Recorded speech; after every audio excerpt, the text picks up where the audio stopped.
Good morning friends. இன்றைக்கி முகலாய பேரரசில் அக்பரை பற்றி நம்ம பார்க்கலாம். அவர் எங்கே பிறந்தாருன்னா அமரக்கோட்டையில், இது அமரக்கோட்டுன்னு சொல்லுவாங்க. 1542 543 வரதுக்கு பதிலாக 2 வருதுன்னு ஞாபகம் வச்சுக்கோங்க. ரைமிங்காக வரலன்னு ஞாபகம் வச்சுக்கோங்க. இவரோட பெற்றோர் யாருன்னா ஹுமாயூனுக்கும் அமிதாபானு பேகத்துக்கும் மகனாக பிறப்பார். 14 வயதில் அரியணை ஏறுவார். இதில் 4 வந்திருக்கா பிறப்பில், 1542 வந்திருக்கா, அதே 4 தான். ஏன்னா உங்களுக்கு 13 12 ஆண்டு உழம்பினா கூட நீங்கள் எப்படி ஞாபகம் வச்சுக்கலாம். 14 வயதில் அரியணை ஏறி இருப்பார்.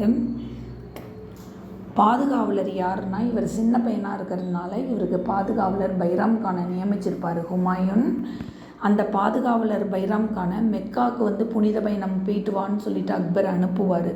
ஆனால் போகிற வழியில் ஆப்கானியர் ஒருவரால் இந்த பைராம் கான் கொல்லப்பட்டுருவார்.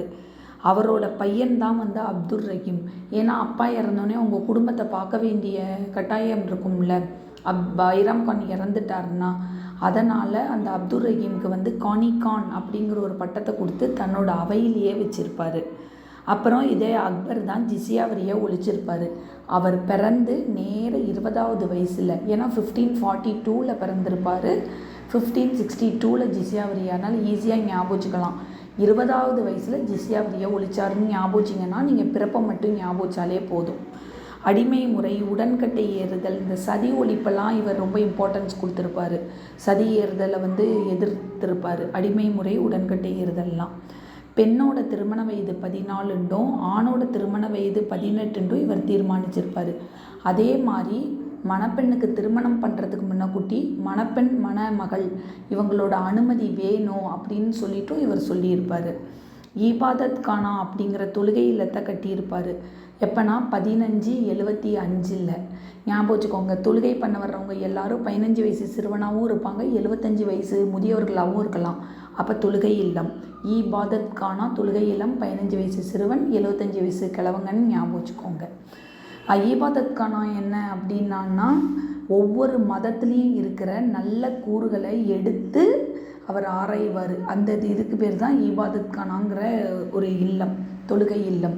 இப்போ சீக்கியர்களை கூப்பிட்டு அந்த சீக்கிய மதத்தில் என்ன ஒரு நல்ல விஷயம் இருக்கோ அதை எடுத்துப்பார். ஹிந்து மதத்தை கூப்பிடுவார், அதில் இருக்கிற நல்ல விஷயம். அது மாதிரி கிறிஸ்டியன்ஸ், எல்லா மதத்துலேயும் இருக்கிற ஒரு நல்ல விஷயங்களை எடுத்துக்கிட்டு அதுபடி நடக்கணும் பாரு. ஏன்னா இவரோட கல்லறையே இந்து மதம், சீக்கிய, இஸ்லாமிய மதம், இந்த மதத்தில் கட்டினது தான். பல மதங்களோட கலவை தான் இவரோட கல்லறை. அதே மாதிரி ராணா பிரதாப் சிங்கோட மகன் ராணா உதய் சிங்கு. இவருக்கும் அக்பருக்கும் போர் நடக்கும்.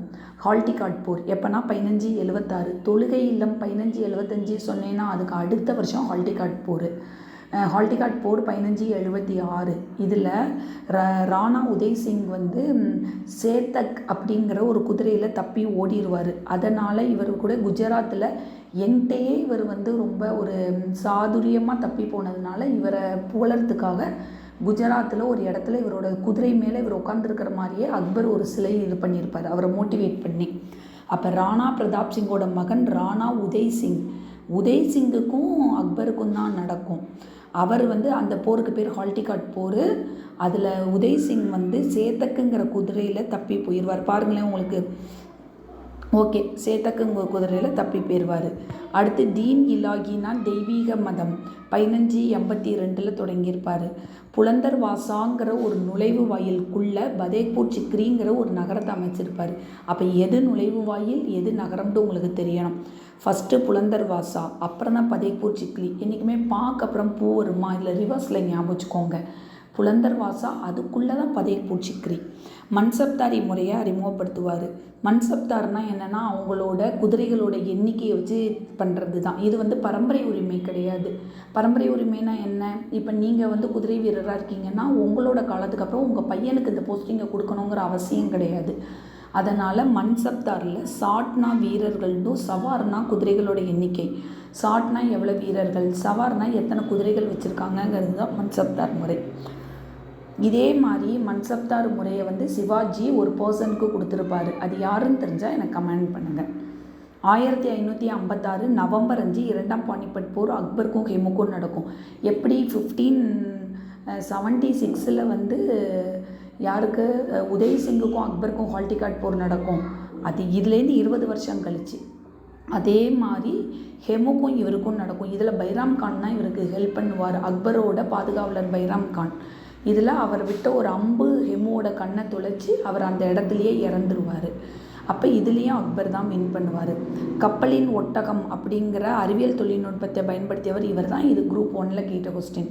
கப்பலின் ஒட்டகம் என்ற அறிவியல் தொழில்நுட்பத்தை பயன்படுத்தியவர் யாருன்னா அக்பர். அக்பர் அவையை அலங்கரித்தவர் யாருன்னா தான்சேன். ஓவியர் யாருன்னா தஷ்வந்த். இந்த வீடியோ உங்களுக்கு பிடிச்சிருந்தா உங்கள் ஃப்ரெண்ட்ஸுக்கும் ஷேர் பண்ணுங்கள், கமெண்ட் பண்ணுங்கள். தேங்க்யூ.